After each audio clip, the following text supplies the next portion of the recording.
Welcome to the 2023 Economic Preparation and Depression Channel. I'm your host, Tony. Thank you for joining me on this Sunday, June 11th, 2023. I hope everyone is having a wonderful weekend, and I hope that it's productive and as well as blessed. I just want to briefly come on today. I know everyone is busy running errands and at church on Sunday, but I just want to briefly come on and talk about the jobless claims. They're increasing since their highest level since October 2021, since the beginning of the pandemic, according to CNBC. As you know, the pandemic officially ended on May 1st. The national emergency officially ended on May 1st, but we still are suffering repercussions from the COVID-19, and also this economy is suffering repercussions from higher inflation above 9% right now as we speak. So jobless claims increase, even though we have this paradox of, in last month, they told us in the last job report that came out on Thursday, they told us that we created over 300,000 jobs in the U.S. economy, but now we have an increase. So we have an increase in created jobs, but we also have an increase in jobless claims. And this is more so continuing claims, as we now have 261,000 for the week ending June 3rd, increase of 28,000 from the previous week. Today, the estimate was well ahead of the Dow Jones estimate of 235,000, and this is the highest weekly rate since October 30th, 2021. Report comes less than a week ahead of the next Federal Reserve meeting. The next Federal Reserve Chair Open Reserve meeting, FOMC meeting, is on this Tuesday and Wednesday of this coming week, and that's when they're going to decide whether or not to raise the interest rate to 25 basis points or keep it the same. I'm more of the camp that they're going to raise interest rates by 25 basis points because the inflation is still high around the country, and also we're looking at a situation where jobless claims are continuing to go increase despite the stock market going up a couple of days last week. So this is going to be an interesting summer because we have an increase in unemployment benefits, and I assume this is continuing claims that are going up. Continuing claims, which run a week behind the headline number as they measured, quote, those who have filed for multiple weeks. They did fail by 37,000 to 1.7 million, but that is a lot of continuing claims. And remember, this number has been adjusted by the Labor Department, the BOL, the Bureau of Labor. The Labor Department did not cite any specific factor for the increase, so they didn't tell us. They say seasonal factors would have increased a 6% decrease. So, you know, this is crazy. Right now, the experts claim 1 week's worth of data is nowhere near enough evidence to conclude that claims are now breaking decisively to the upside. But other indicators indicate that there have been a strong jump in claims for some time now. So he admits that, listen, the claims are going up. We don't want to go out on a limb and say why the claims are going up, but we know why the claims are going up because right now we have supply chain nightmare.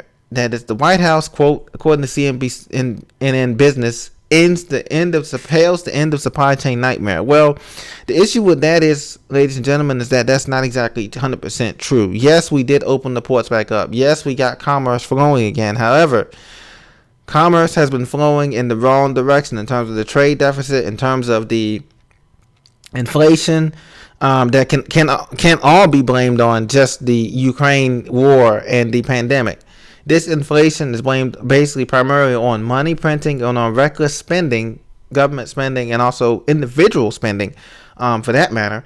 And so, since we live in a debt-based economy, on the U.S. side and on the Western world, the European side as well, and on the most of the G8 nations do as well. That means that you have to print a dollar, you have to spend a dollar, and print a dollar to make a dollar at thin air. So when you create that dollar, it creates more debt. So unfortunately, they're saying here in this article that port congestion is gone, store shelves are stocked. Yes, store shelves are stocked, but people have cut back on consumption, meaning people have cut back on spending and only buying the essentials for their kids in terms of food, shelter, security, water, medicines, because that's why a lot of these, you can go into a lot of grocery stores. What do you notice is stock? Do you notice the most expensive oils, like let's say cooking oil, for example, you notice that's still on the shelves, but the cheap oils, they're more down. Or you notice that the more cheaper macaroni is still on the shelves. I mean, the more expensive pasta's on the shelves, but the more cheaper macaronis are being expensive. People are being very selective, especially when you see it's like $8 for a jar of mayonnaise or something like that. You say, oh well, maybe I can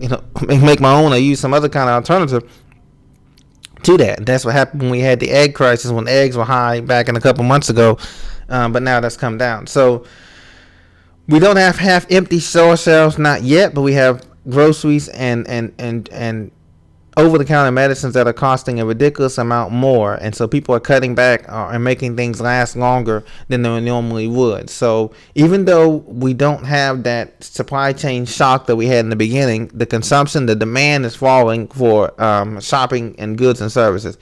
Inflation, they've spun the report here in the media saying that inflation is decreasing. We know that to be a lie, according to shadowstocks.com. Consumer prices are still rising much faster than the pace that the Federal Reserve considers normal. And this is going to be a problem going into the fall and into the summer. Now, AI, according to Market Watch, gives big businesses the power to adjust the bus labor units. That's the key with this AI thing, okay? The unions are going to be a thing of the past. As you know, a technocratic economy. That's what they want. That's what the upper 1%, the rich, want in this country, because artificial intelligence is being used to snuff out the only institution to give workers a medium modicum of control. So they're going to get rid of all of the unions in all of the private, public sectors, individual sectors, because AI can come in and they can, robots can come in. They don't complain. They don't have grievances. They don't take time off. They don't, they don't have healthcare needs. So they can work until they need maintenance on that. Now, if you have a job that you can possibly learn how to service and repair these robots or these things in the manufacturing, great, that's awesome. You have that's where the future is going in terms of this area. It doesn't mean that they're going to need. Now, the good news, I saw some trend is that some of these self-checkout stores, in terms of the grocery and hardware stores, they're removing some of the self-checkout and replacing them with humans. I guess the self-checkout machines have a little bit of complications. I know you have to replace the receipt tapes in them. You have to do a couple other things to them to keep them update the firmware and these type of systems. So a lot of the stores are reverting. Walmart has not. I think they're adding more self-checkout, but a lot of other stores are starting to revert back to having more human cashier lanes open for your enjoyment. So we'll have to see how that phase. Let me know what you think in the comments coming up. Have a blessed weekend. I'll talk to you very soon. Thank you much for listening. God bless.